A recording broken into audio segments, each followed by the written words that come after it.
Oh yeah. Oh wow. You know what? I got excited when I saw that water, the water shaker thing or the water bottle.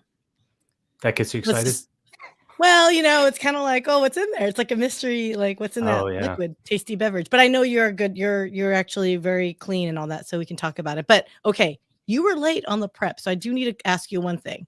Sure. Did you deserve to get pulled over, young man? I don't think so. I don't think I deserve to be pulled over because I think if you get pulled over, there's at least in my mind, right? Like you're never going to be on a highway in a 65 and get pulled over if you're going 75. You have to be like 15 over. No, I wasn't 15 over. No, I You know, really know I there's wasn't.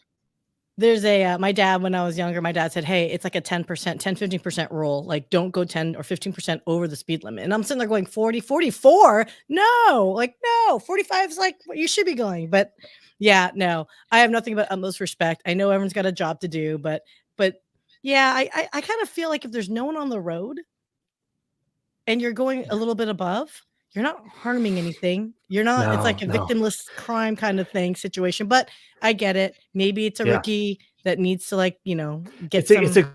exactly what it was. What was funny is, totally does the U-turn right in the middle of the road, so I know then he's coming. And I'm like, man, really? I really didn't think I was going that fast. But when they do the U-turn, they're coming after you. So Yeah, I was kind no. of Oh, prepped for it, but in my mind, I'm like, geez, I really think I was going that fast. And then 200 yards ahead, then I see, okay, what's 30? Really? He's pulling me over for this? And that's sure enough, that's what it was. But again, man. 10:15, I'm coming from a meeting. Yeah, there's a perfect time to pull somebody over, right? Like, you should be at work, Yeah. son. Like, what are you doing on the road? Shouldn't even be driving here. Like I said, 10-15% rule because Yeah. I've known too many people that do that maybe 10 miles above, but if it's 30 going 40, I can see where people get upset, obviously in a residential or something like that. But anyway, we digress. But I think it actually kind of fits with our theme today. So, my friend, I've been trying to get you for all of 2021. Are you ready for the mic is listening?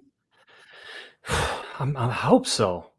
You never know if, like, you're really ready until that moment comes, but, I mean, I've been preparing. All right, So, yeah. let's do this. The mic is listening. The mic is listening. The mic is listening. The mic is The listening. mic is listening. The mic is listening. listening. The mic is listening. The mic is listening. The mic is listening. The mic is listening. The mic is listening. The mic is listening.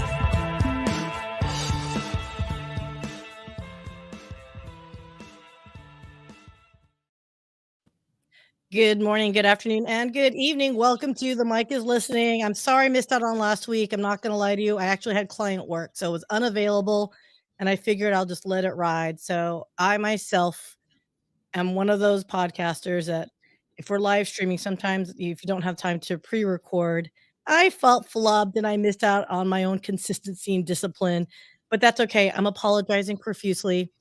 And hopefully today's episode will make up for it. So, on that note, though, that's the funny thing about something I was talking about last week that I wanted to talk about was perfection and imperfection. I know doing live streams or putting yourself out there, creating digital content, doing podcasts, all that stuff, everything that I extol, the virtues and the tools and the medium that I love so much. I know there are personality types that do not understand that it's okay. I don't know if it's understand. I think you do understand it. I think it's that comfort level of saying, wow, do I look like an idiot in front of a group of people I don't know or people I do know and care about? Do I want to look like I don't know what I'm doing or I don't look polished or I don't look professional? If I may gently interject, and it's this: we're all human and we all have our foibles in life and our quirks and whatnot.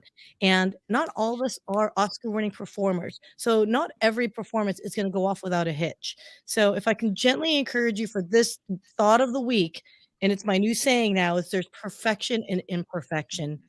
My advice is for you to embrace it. For those that are trying to create their own personal brand or trying to create their business brand, even your business can have a little bit of imperfection. I've mentioned this before.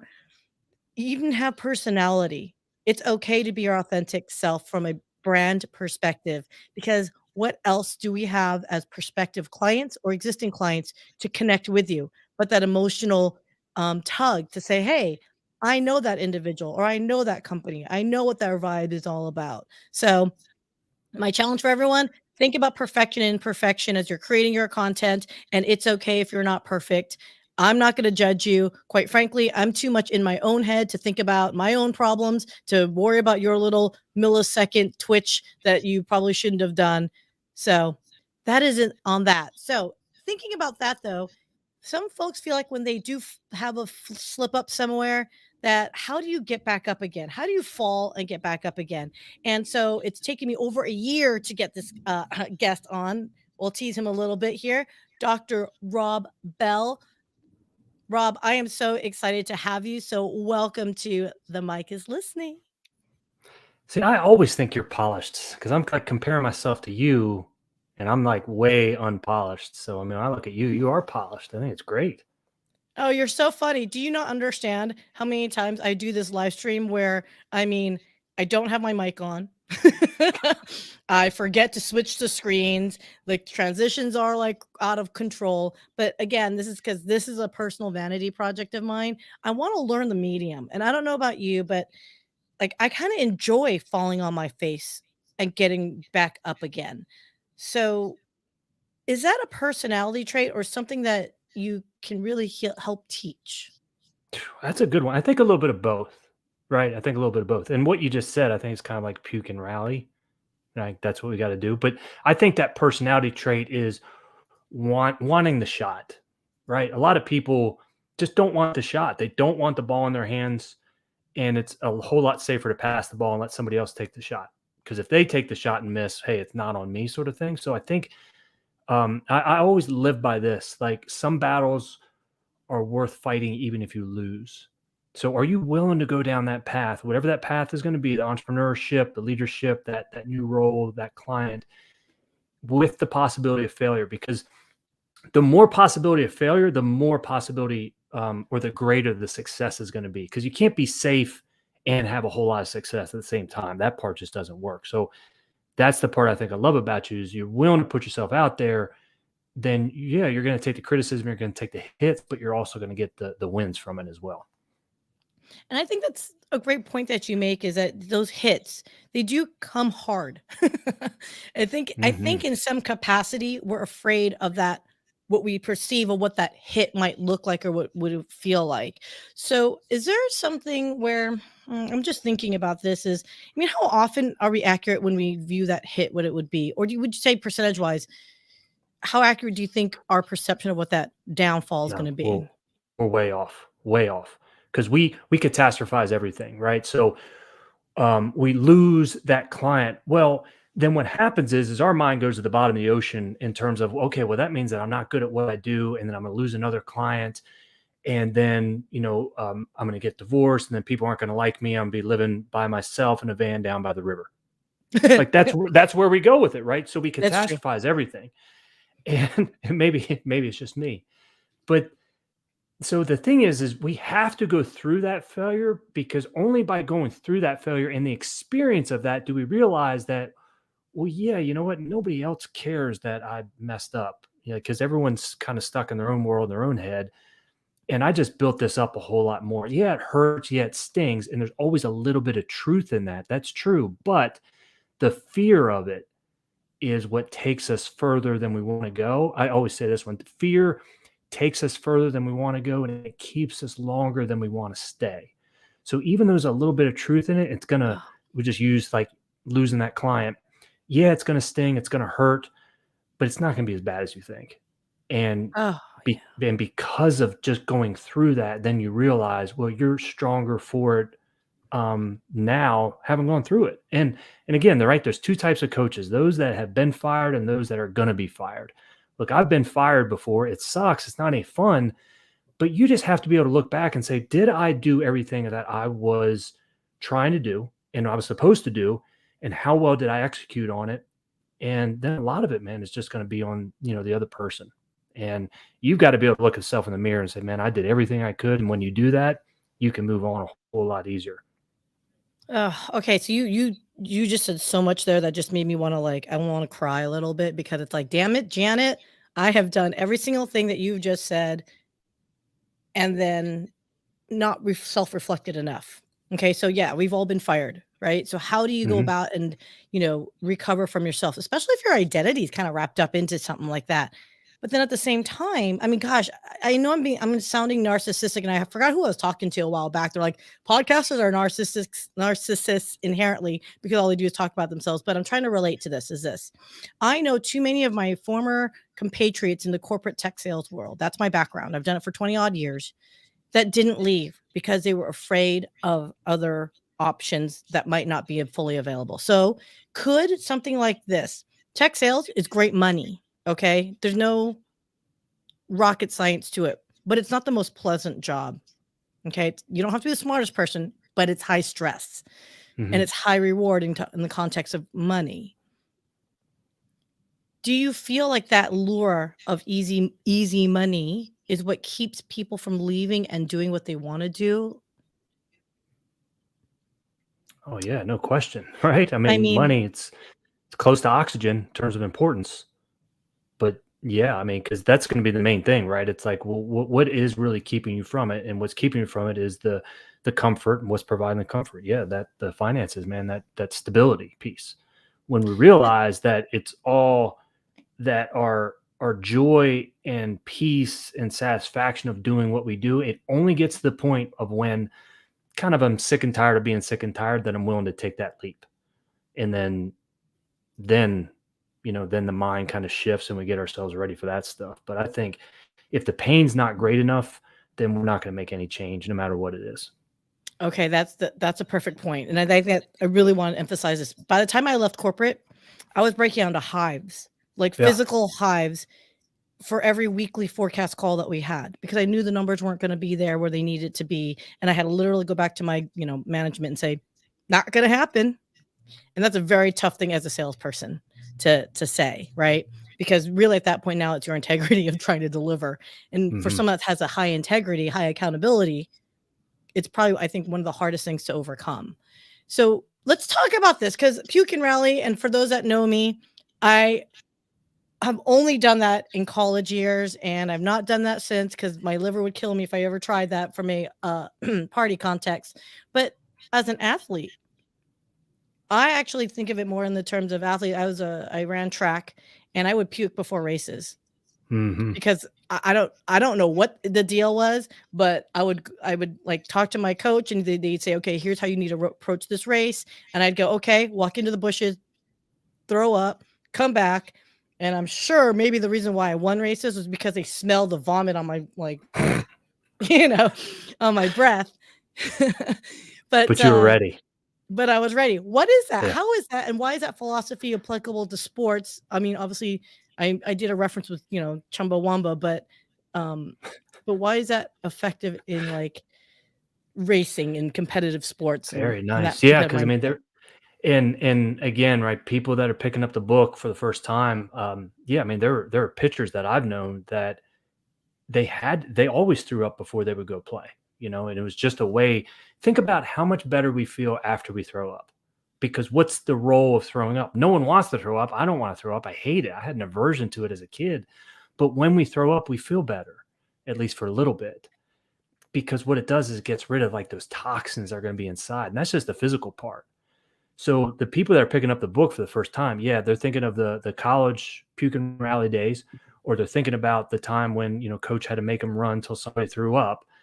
But the bigger part that I see, it's like, what's the puke that happens in life? And the puke that happens in life is just what you said, right? It's like being told that you're not good enough, that's a bad idea. Don't even try it. And it's a whole lot more painful when that puke moment is coming from somebody that's going to be somebody you admire, somebody that's close to you, somebody that's supposed to believe in you. And boy, there's nothing more painful than that. And that is the huge puke moment. But what I have come to see in life is that anybody who has been really successful in life, they were all told at some point that's a bad idea. Don't try it. You're going to fail. Every single one of them was told that either through their circumstance or by somebody else. But the converse of that is true. When they were told that, there was one person that believed in them, that said, man, you don't need to listen to that coach. You don't need to listen to that boss or that seventh grade teacher that said, you're going to end up just like your brother. Oof. And that Oof. one person that comes alongside him, that's all we need, right? We're one good friend away from having an entirely different life, from happiness. And that's what, that's the importance of the rally part. Is rally, when you think about it, doesn't happen by itself. Rally always involves other people. You know, a political rally, a rally in tennis, a rallying point for all of us to gather at, it always involves other people. And that's the point about, like, look, everyone is going to puke, but what does it take to rally? And it always takes our connection with others for that to happen. Oh, I love that connection with others. It's so incredible. You know, I'm a again corporate person turned entrepreneur, and there's this mentality that I didn't realize it's natural to fall into. Is I got to do this myself. As an entrepreneur, I can't show people that I've got vulnerability, or I got to show that I've got some level of credibility. Otherwise, how else and why would they entrust themselves with me? What I've seen communities, and I'll give a shout out to some crew here that's like chatting away here. So there is a Service Professionals Network. So shout out Mike O'Connor, you crazy son of a gun. I have just joined this group as of last week. No, know anything about them. And one thing I have seen though is that they all are cheering each other on. Many of them have joined the stream today to support me because Awesome. that is something that they've built into the community. This is the mindset. If you're going to give, you're going to take back, etc. And it's a mutual relationship. It may not be immediate. Sometimes it's on the long term. So in the context of rally and getting your army, your tribe together, how do you go about and approach that? Is it okay to ask? Or is it something where the rally, if you've got a good network, will already rally around you?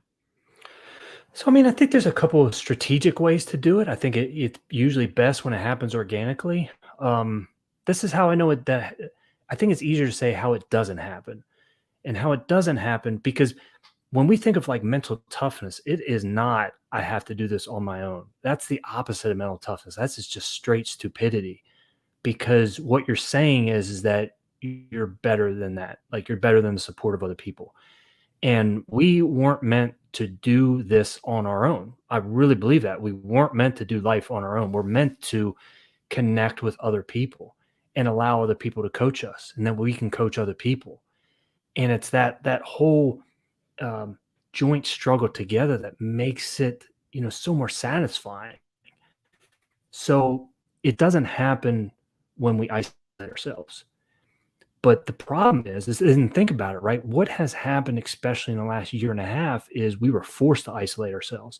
We had to always connect through this. And it's sort of like a manufactured type of, connection that's going to give us that boost of dopamine, that boost of connection. But then, well, we'll still have to be by ourselves. And that's the part that I always think that's dangerous the last year and a half, is it's so easy to isolate. And mushrooms are the only things that grow in the dark. And who likes those, right? Nobody.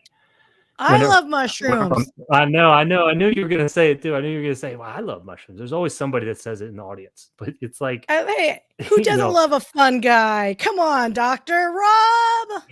That's it. The jokes get worse. It's only Wednesday. No, but you're right. I mean, I think it does take a certain personality, unique, right, to be able to thrive in darkness. It's not, I mean, some can, right? But the majority cannot. That's why fungus, is a fungus, right? It has a special requirements, and not everyone is a fun guy. God.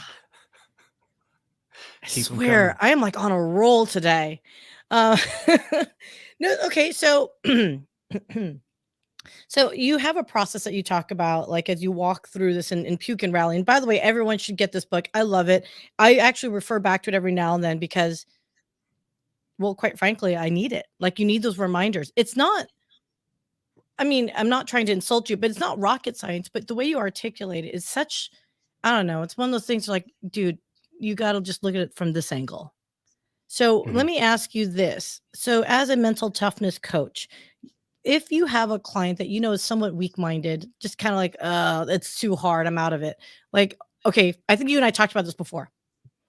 If you were to make me run with you right now, I'd probably run about 800 feet and be like, dude, shin splint. I'm tired. I want to walk. How do you manage someone that's just, it's in them, but they're just not in that perfect mindset?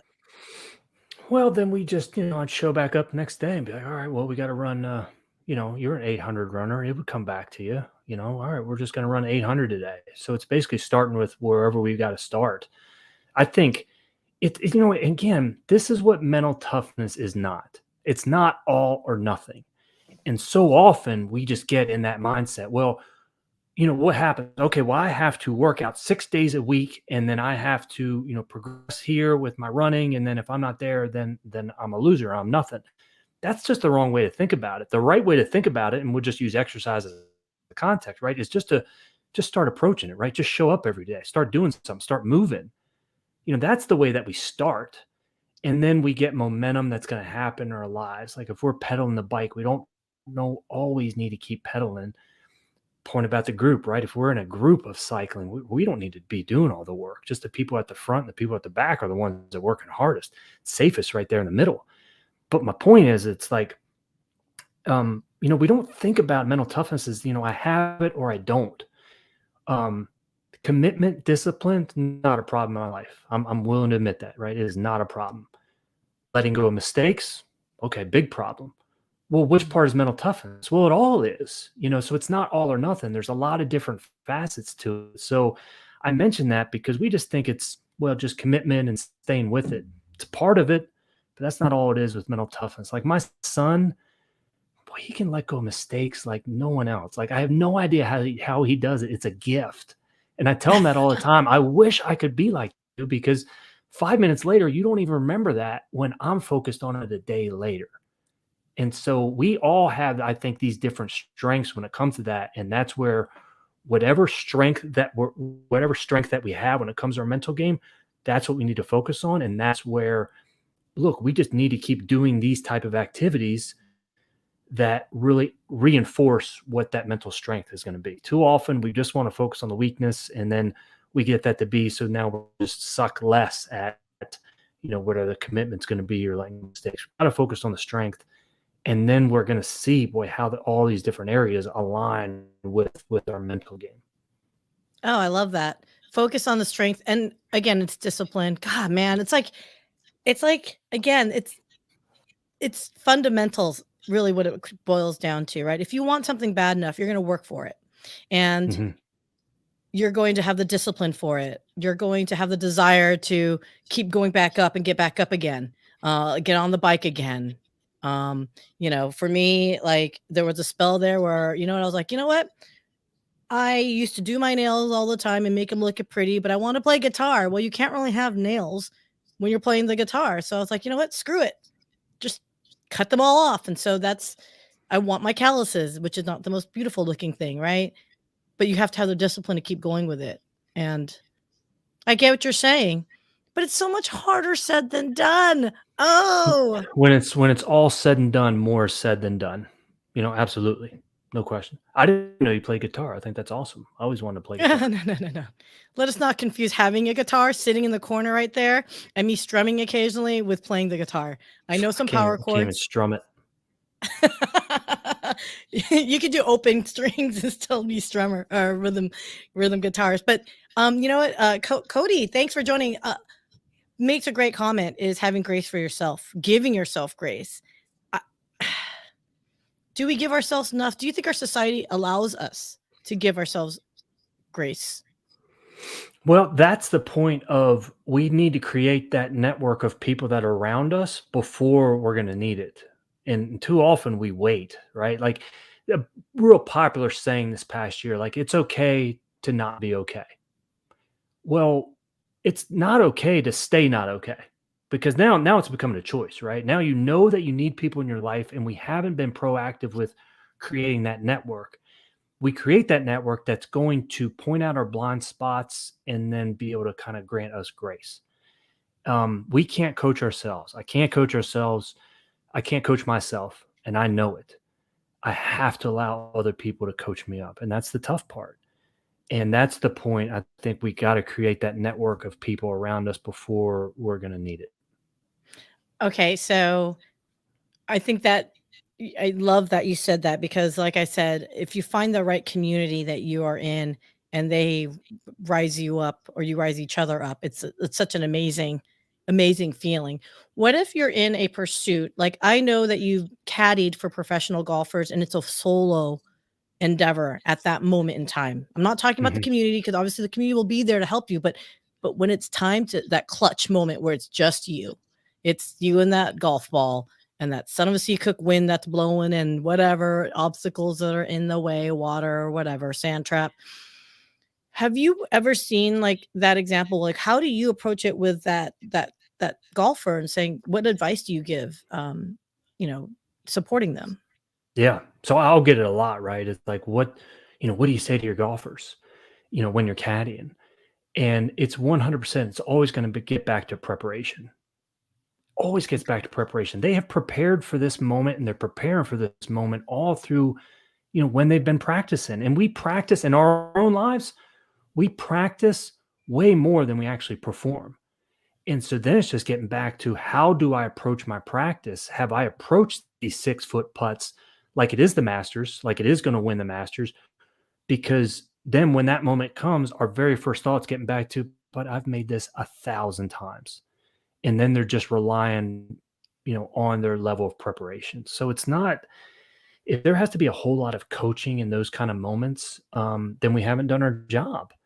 And Mm, then I look at it. So then you mentioned something, right? It's like, I'm not the one that's stepping up to hit the 6-foot putt. I, as a caddy, have to be in charge of my own mental game because my own mental game is just keeping him or her on the level, keeping him or her engaged and in the moment and to keep fighting and no matter what it's going to be, right? But being engaged in this moment. So a lot of times when we get in those pressure moments, those are the fun moments because that's where we want to be. We want to be uncomfortable. Um, that's a lot of times the goal is get yourself uncomfortable. If you're uncomfortable, it means something good can happen. Yes, can something bad happen? Yes, but now we're focused on the wrong thing. We got to be focused on like this is a challenge, this is exciting, not this is a threat and now I'm nervous. mhm. You know, I love that because again, that's the whole idea of putting yourself out there, I think, especially in business right now, because we have to do so much of it remotely that we don't have the opportunity to really physically be in front of each other, right? And I think you lose a little bit of humanity when you can't make that connection. But there are ways to pivot. Yeah, I use that word pivot. Dang it! I thought I was gonna take that on my vocabulary for 2022. Okay, we could redirect ourselves in a way of saying, "Hey, here's what is the situation. How do I make, milkshake out of this ice cream that's melting in front of me?" And yes, I prefer milkshake over milk. But anyway, so I do too. Are so you a malt? I Are you a malt milkshake? Like, do you like malts? you know what's weird? Not in a milkshake, but I love malt balls. Like the canned Oh what's that yeah, one? Milk Whoppers. Whopper. Yeah, I will eat that all day Is it long. Whoppers? Yeah, I did Yeah, too. but I won't necessarily drink it. That's not my jam. Oh, okay. I love malt milkshakes. What is malt? Uh, Do we well, I know? think I think it's like a fermented something because it goes into malt liquor as well, right? Which I don't know about. I don't know what that means. I drank that. I tell you what, I drank that like in high school was when Boys in the Hood came out, and then that was the coolest thing, right? Have St. Ides. Oh my god, that thing was so disgusting. Like to drink malt liquor. Oh, it's I awful. I But don't that's even what know he what did, that man. means. Yeah. What, Boys in the No. Hood? Yeah, no, I didn't I God, if I did watch it, it was like maybe briefly, and then God, that was like 30 years ago. Yeah. Like, that's not aging ourselves a little bit. Hey, there's a question here that Cody asked. He's like, "I'm confused. He's like, "So do you need a community to validate your feelings?" I don't think that's what we're saying at all. I think a community helps rise you above when you're feeling down to kinda keep you focused, but it doesn't validate a feeling. Oh, look at that. He also Good replied back, question. "It's germinated cereal grain," which sounds even more gross. Cereal grain. Yeah. Germinated cereal grain. At any rate, I'm a city slicker, so I don't even know what that means. I'm gonna have to Google those 3 letters now, those 3 words. But so, okay, Dr. Rob Bell, it's been such a pleasure to have you, and I knew I'd be going long on this. So for those that want to get to know you, I've got your website here scrolling at the bottom. How Very else can people nice. get a hold of you? Puke Rally is now an audiobook too, especially for the entrepreneurs. So that part's exciting. But I'm on my ADD is always on Instagram. It's on Twitter. But my website, drrobbell.com, is I think always the easiest way. But look, You I have think you're ADD? awesome. Yeah, Oh, right. thank you. You have ADD? No, you don't. I think so. Probably undiagnosed. I mean, shiny object guy. Yeah, big ideas. Squirrel. Yeah, for sure. But yeah, no, but I did want to say this. Like, I'm so thankful you were patient with me enough, because I think you're awesome. I love like networking with you and talking with you, and you have great ideas. And I think that people that you're with, I mean, just come away with a energy and enthusiasm that's needed. I think a lot of people starve for it, and so it's huge, man, what you do. That's very kind of you. Thank you. I have a hard time taking compliments, but I really appreciate it. I do mean it too. I know a lot of folks think, extroverted personalities like me, there's a sense of like fakeness when they're like over exuberant about things. But honestly, I can focus when it needs to be for like 15 seconds. And I genuinely do want to help and support you in any way possibly can. So Puke and Rally, Dr. Rob Bell, it is your like I said, for anyone that just needs those moments, your chapters, they're like self-contained in a way that you can focus on that and just think about it. It's not like one of those things where you have to read it all the way through and be like, okay, here's my next to do. You know what I mean? So Right, I right. really, really appreciate the way you organized it. And one thing I didn't mention, and I apologize, and I do want to promote because we talked about this. You have a lot of great existing content in podcast format, the 15 minutes of mental toughness. We need to Hmm. promote that because I do think 15 minutes is not that hard. I mean, honestly, you can go with potty and listen to it, right? I mean, like, it's 15 minutes, folks. So definitely check it out. Dr. Robel, thank you so very much for joining The Mike is Listening. And on that note, folks, I am excited to talk about if you're interested, hit Dr. Rob up. But also next week, we're going to have Casey Hasten, another individual that I met through a networking group. And she's also a local Dallasite. And so be She's happy awesome. to, I mean, gosh, talk about networking and someone that genuinely cares. Casey is Yeah. awesome. And she's in the right field as a recruiter. So we're going to be talking Oh, about that. So on that note, guys, I guess we're going to sign off for The Mike is Listening. See you next week. see ya. Bye.